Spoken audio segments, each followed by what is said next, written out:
আমাদের যে বিজয় দিবস ১৬ই ডিসেম্বর ২০২৪ সাল, এই দিবসটিকে জাঁকজমকপূর্ণভাবে উদযাপন করার জন্য, এই দিবসটিকে একটি আন্তর্জাতিকতা দেওয়ার জন্য এবারে যিনি আমাদের অন্তর্বর্তীকালীন সরকারের প্রধান রূপে দায়িত্বরত আছেন ডক্টর মোহাম্মদ ইউনূস, তিনি একজন মেহমানকে আমন্ত্রণ জানিয়েছেন, সম্মানিত মেহমান। তিনি কে? তিনি ছোট্ট একটি দ্বীপরাষ্ট্র, সেই দ্বীপরাষ্ট্রটির নাম পূর্ব তিমুর। এই রাষ্ট্রটি দীর্ঘদিন পৃথিবীর বৃহত্তম মুসলিম রাষ্ট্র ইন্দোনেশিয়ার অধীন ছিল। আপনারা জানেন যে ইন্দোনেশিয়াতে প্রায় ১২,৫০০ দ্বীপ রয়েছে। এটি একটা দ্বীপরাষ্ট্র, ছোট ছোট ছোট ছোট দ্বীপ রয়েছে। জাপানেও অসংখ্য দ্বীপ রয়েছে, কিন্তু ইন্দোনেশিয়ার দ্বীপের সংখ্যা বেশি এবং বৈচিত্র্যময়। তো এইরকম একটা ছোট্ট দ্বীপের নাম হলো পূর্ব তিমুর, এবং এই অঞ্চলটিতে অলমোস্ট শতকরা ৯৯% লোক খ্রিস্টান, এবং এরা একসময় খ্রিস্টান ছিলেন না। এই অঞ্চলটি এবং এই যে দ্বীপটি দীর্ঘদিন ধরে পর্তুগিজরা দখল করে রাখে। আজকের যে পর্তুগাল, লিসবন, তো এই পর্তুগিজরা এখানে প্রথম কলোনি স্থাপন করে এবং শত শত বছর ধরে তারা এই দ্বীপকে কেন্দ্র করে ভারত মহাসাগরে নানা রকম কর্মকাণ্ড করে। একটা সময় তারা শুধুই ডাকাতি করত, পর্তুগিজরা আমাদের এই অঞ্চলে এসেও তারা ডাকাতি করে গেছে, এবং এদের একটা সিন্ডিকেট ছিল, মানে তারা নিজেরা ডাকাতি করতে এবং তাদের সেই ডাকাতি পনার দোষর হিসাবে তারা মগদেরকে ব্যবহার করত, তারপর রোহিঙ্গাদেরকে ব্যবহার করত এবং ডাকাতির জিনিসপত্র এদের সাথে ভাগাভাগি করত। এবং এদের এই দস্যুবৃত্তি এটি সম্রাট আওরঙ্গজেবের জামানাতে বন্ধ হয়।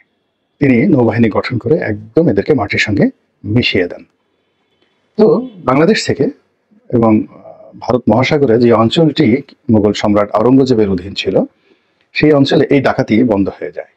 তখন তারা আরো ভিতরে ছোট ছোট দ্বীপ রাষ্ট্রে গিয়ে এই তৎপরতা চালাতে থাকে।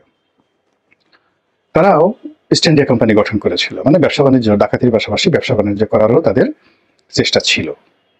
তো এই ব্যবসার ক্ষেত্রে তাদের বেশ কয়েকটি রাষ্ট্র প্রতিদ্বন্দ্বী ছিল, যেমন নেদারল্যান্ডের যারা অধিবাসী ডাস, তারাও সেই ইস্ট ইন্ডিয়া কোম্পানি করেছিলেন। তারপর ডেনমার্কের ইস্ট ইন্ডিয়া কোম্পানি ছিল, ইংরেজদের তো ছিলই, এবং সবচেয়ে বেশি ছিল ফ্রান্সের।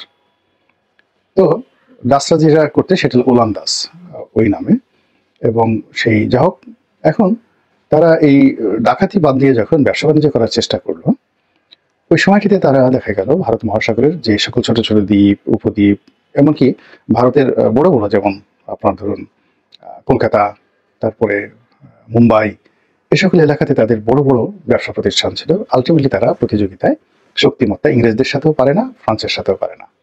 তো যাই হোক, তারা এই অঞ্চল ছেড়ে একেবারে ভারত মহাসাগরে তাদের বেশ কয়েকটি যে দুর্গ রয়েছে সেখানে তারা অবস্থান নিয়েছিল, তার মধ্যে পূর্ব তিমুর অন্যতম। তো এখন যে সময়টিতে তারা এই জায়গা দখল করেছিল, ওই সময়টিতে তাদের এই কর্মকাণ্ডের সঙ্গে সঙ্গে সঙ্গে ইউরোপের যে ধর্ম প্রচারক যারা ছিলেন তারা দল বেঁধে আসতেন। ইংরেজরা ছিল সেখানেও আসতেন, পর্তুগিজরা যেখানে ছিল সেখানেও ধর্ম প্রচারকরা আসতেন। ফলে অনেক জায়গাতে, দুর্গম এলাকাতে আপনি খ্রিস্টানদের চার্চ দেখতে পাবেন, এবং অনেক জায়গাতে আপনি দেখতে পারবেন যে তারা ধর্মান্তরিত হয়ে খ্রিস্টান হয়ে গিয়েছে। ভারতে প্রচুর এলাকা রয়েছে খ্রিস্টান প্রধান। আমাদের দেশে অবাক হয়ে যাবেন যে চট্টগ্রাম, পার্বত্য চট্টগ্রামের একদম গহীন অরণ্যে তাদের ঘাঁটি আছে, এবং এই ঘাঁটিগুলো সেই ইংরেজ জমানাতে, পর্তুগিজ জমানাতে এগুলো তৈরি করা হয়েছিল। তো এসব তাদের যে কর্মকাণ্ড, খ্রিস্টান ধর্ম প্রচারের যে তৎপরতা, এর ধারাবাহিকতায় এই ছোট্ট দ্বীপটি সেখানে খ্রিস্টান জনগোষ্ঠী প্রাধান্য লাভ করে। এরপর এখানে ফ্রান্সের কর্তৃত্ব প্রতিষ্ঠিত হয় পর্তুগিজদের পরিবর্তে।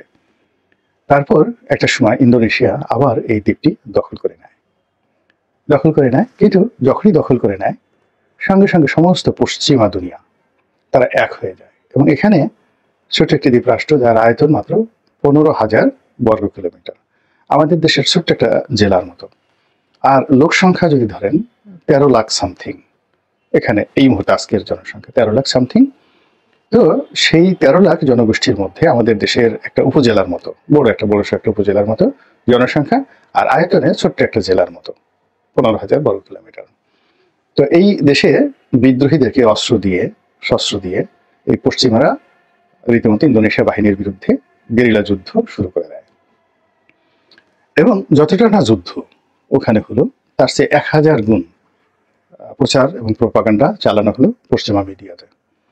এবং জাতিসংঘ থেকে শুরু করে অন্যান্য আন্তর্জাতিক যে সংগঠন তাদেরকে বলতে গেলে কনভিন্স করে, বাধ্য করে এই ইন্দোনেশিয়া থেকে এই দ্বীপটিকে, মুসলমান একটি রাষ্ট্রের কাছ থেকে এই দ্বীপটিকে বিচ্ছিন্ন করে এখানে একটি খ্রিস্টান রাজ্য বা রাষ্ট্র প্রতিষ্ঠা করা হয়, এবং সেই রাষ্ট্রের মহামহিম রাষ্ট্রপতি তিনি আমাদের দেশে এই বিজয়ের মাসে এসে মেহমান আজিম, প্রধান মেহমান হিসেবে ডক্টর মোহাম্মদ ইউনূসের হাতকে শক্তিশালী করেছেন।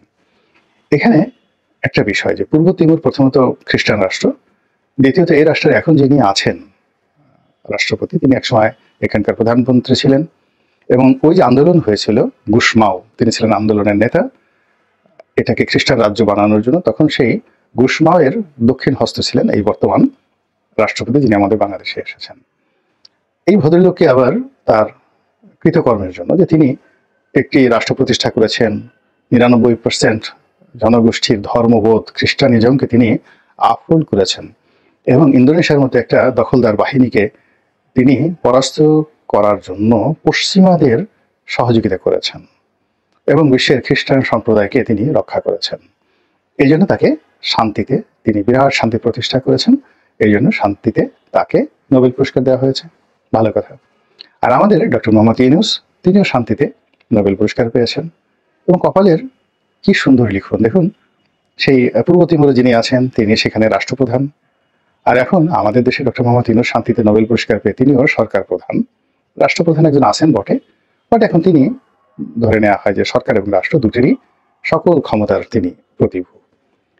আর এই দুজনের মধ্যে ব্যক্তিগত বন্ধুত্ব আছে, পরিচয় আছে, বন্ধুত্ব আছে, তারা নোবেল পুরস্কার পেয়েছে, একই পরিবারের লোক। তো কাজেই এই মানুষটিকে তিনি এনেছেন, আনবেন, এটি স্বাভাবিক। এবং তিনিও অর্থাৎ পূর্ব তিমুরের যে রাষ্ট্রপতি আছেন, আগামী দিনে যদি ডক্টর মোহাম্মদ ইউনূসকে তাদের দেশে নিমন্ত্রণ করে নেন, তাদের দেশের সম্মানিত নাগরিকত্ব প্রদান করেন, বা তাদের দেশের কোনো বিশ্ববিদ্যালয়ের আচার্য হিসাবে মনোনীত করেন, এটা অস্বাভাবিক কিছু না, এটা হতে পারে। ব্যক্তিগত বন্ধুত্ব এরকমই হয়। তো সেই ব্যক্তিগত বন্ধুত্বের কারণেই মূলত আমাদের এই বিজয় দিবসে তাকে আনা হয়েছে। এটি নিয়ে আমাদের কোনো কথা ছিল না, এবং কথা থাকার কথা নয়। কিন্তু সমস্যা হয়ে গেছে যে সাবেক প্রধানমন্ত্রী, তো শেখ হাসিনা একজন মুখ কাটা, ঠোঁট কাটা মহিলা ছিলেন, রমণী ছিলেন। হুটহাট করে, ঠুসঠাস করে তিনি অনেক কথা বলে ফেলতেন, যেগুলো অপ্রিয়, কোনো কোনো ক্ষেত্রে অশ্রাব্য, কোনো কোনো ক্ষেত্রে অবমাননাকর, বাট বেশিরভাগ ক্ষেত্রে নিরেট সত্য। তো তিনি একবার বলে ফেলেছিলেন যে বাংলাদেশকে নিয়ে পশ্চিমারা চক্রান্ত করছে, এই রাষ্ট্রটি ভেঙে এই রাষ্ট্রের একটি অংশকে পূর্ব তিমুরের মতো একটি খ্রিস্টান অধ্যুষিত রাষ্ট্র বানানোর জন্য ইউরোপ এবং আমেরিকা চেষ্টা চালাচ্ছে, খ্রিস্টান দুনিয়ারা চেষ্টা চালাচ্ছে। এবং তিনি স্পষ্টতই চট্টগ্রামের একটি অংশ, তারপর ভারতের একটি অংশ এবং মায়ানমারের একটি অংশকে একত্র করে তারপর সেখানে কিভাবে খ্রিস্টান রাজ্য প্রতিষ্ঠা করা যায় এই বিষয়ে যে বিদেশে তৎপরতা দীর্ঘদিন ধরে চলছে, রাষ্ট্র যেগুলোকে প্রচার করছে না, সেটা জুমল্যান্ড নামে যে রাষ্ট্র প্রতিষ্ঠা করার জন্য আপনি কিছু মানুষ, গেরিলারা দেশে দেশের বাইরে কি তৎপরতা চালাচ্ছে, এটি বান্দরবন, খাগড়াছড়ি, তারপর রাঙামাটি, এই অঞ্চলগুলোতে, পার্বত্য এলাকাতে যে কোনো একটা অবধ শিশুকে জিজ্ঞেস করলে তারা বলে দিতে পারে। তাদের জাতীয় সঙ্গীত রচনা করা আছে, সংবিধান রচনা করা আছে, আর অনেক কিছু। তো সেই কাণ্ডকে, কর্মকাণ্ডকে তিনি উল্লেখ করে সাবেক প্রধানমন্ত্রী তিনি বলেছিলেন যে এরকম দেশের বিরুদ্ধে চক্রান্ত হচ্ছে। তিনি আরো বলেছিলেন যে বাংলাদেশে একটা দুর্ভিক্ষ আসবে, সেটা জুন জুলাই মাসে তিনি বলেছিলেন। আসলে এখানে দুর্ভিক্ষ তো এসেছেই, তো সেটা কি দুর্ভিক্ষ বলবেন, গণতন্ত্রের দুর্ভিক্ষ বা আরো অনেক কিছু। যাক, এনিওয়ে, তো এই যে তার এই বক্তব্য, সেই বক্তব্যটা ইতিহাসে হারিয়ে গিয়েছে। আমরা সবাই মনে করেছি যে ওনার তো ঠোঁটকাটা মানুষ, কখন কাকে কি বলে ফেলেন। কিন্তু যখন দেখা গেল যে এই জুলাই আগস্ট বিপ্লবের পর আমাদের প্রথম বিজয় দিবসে দুনিয়ার অন্য কোনো মানুষকে বাদ দিয়ে আমাদের ডক্টর মোহাম্মদ ইউনূস তিনি পূর্ব তিমুরের প্রেসিডেন্টকে আনতেন। তিনি ইচ্ছা করলে বারাক ওবামাকে আনতে পারতেন, হিলারি ক্লিন্টনকে আনতে পারতেন, এমনকি তিনি জো বাইডেনকে আনতে পারতেন। তাহলে বোঝা যেত এটা তার একটা পার্সোনাল ফ্রেন্ডশিপ, তার সঙ্গে বন্ধুত্ব রয়েছে। তিনি ফ্রান্সের যে প্রেসিডেন্ট ইমানুয়েল ম্যাক্রো, তার সঙ্গে তো তার ভালো সম্পর্ক। তিনি ইচ্ছা করলে তাকেও এই জায়গাটাতে আনতে পারতেন। পাকিস্তানের প্রধানমন্ত্রী যদি বলতেন শাহবাজ শরীফকে, ডক্টর মোহাম্মদ ইউনূস চলে আসতেন। এমনকি আনোয়ার ইব্রাহিম সাহেব তিনি এসে গেছেন, তাকে আবার আনা যেতে পারতো।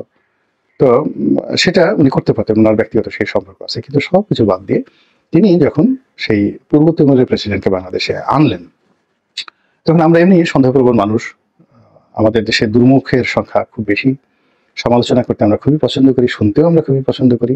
ফলে কি হলো, আমরা খুঁজে ওই যে আগের যে স্বৈরশাসক শেখ হাসিনা, তার সেই কথা, যদি আমরা শেখ হাসিনাকে পছন্দ করি না, আওয়ামী লীগের রেজিমকে পছন্দ করি না, ছাত্রলীগকে পছন্দ করি না, তাদের দুঃশাসনকে স্মরণ করতে চাই না, কিন্তু যেহেতু ডক্টর মোহাম্মদ ইউনূসকে একটা খোঁটা দেওয়া দরকার, তাকে একটু চাপের মধ্যে রাখা দরকার, এই জন্য খুঁজে আমরা সেই শেখ হাসিনার বক্তব্য বের করেছি এবং বলার চেষ্টা করছি, দেখো দেখো দেখো কি হতে যাচ্ছে।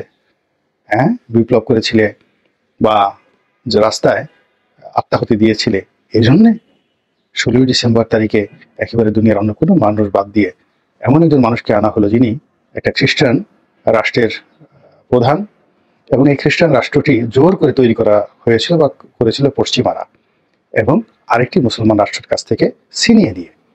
তো সেই ক্ষেত্রে বাংলাদেশের শতকরা 90% মুসলিম রাষ্ট্র, মানে মুসলিম সম্প্রদায় অধ্যুষিত রাষ্ট্র, তো তাদেরকে বঞ্চিত করে যদি পশ্চিমারা এরকম একটা চক্রান্ত চালায়, তখন কি হবে? এগুলো নিয়ে কিন্তু আমাদের যারা ইসলামপন্থী আলেম রয়েছেন, ওলামা রয়েছেন, আমি আজকে এটা বলতে চাচ্ছিলাম না, কিন্তু এটা প্রচুর কথাবার্তা হচ্ছে, ওয়াজের ময়দানে ফাটিয়ে রীতিমতো ওয়াজ করা হচ্ছে। বড় বড় আলেম ওলামারা, যাদের লক্ষ লক্ষ ভক্ত অনুরাগী রয়েছেন, তারা এই বিষয়টি নিয়ে এতটা বিষোদ্গার করছে, তখন মনে হলো যে আমাদের যারা সাধারণ আমজনতা রয়েছেন, যারা হয়তো মাহফিলে যান না, কিন্তু এই যে হুজুরদের যে বক্তব্যটি অন বিহাফ অফ দেম, তাদের পক্ষে আপনাদেরকে জানানোর চেষ্টা করলাম।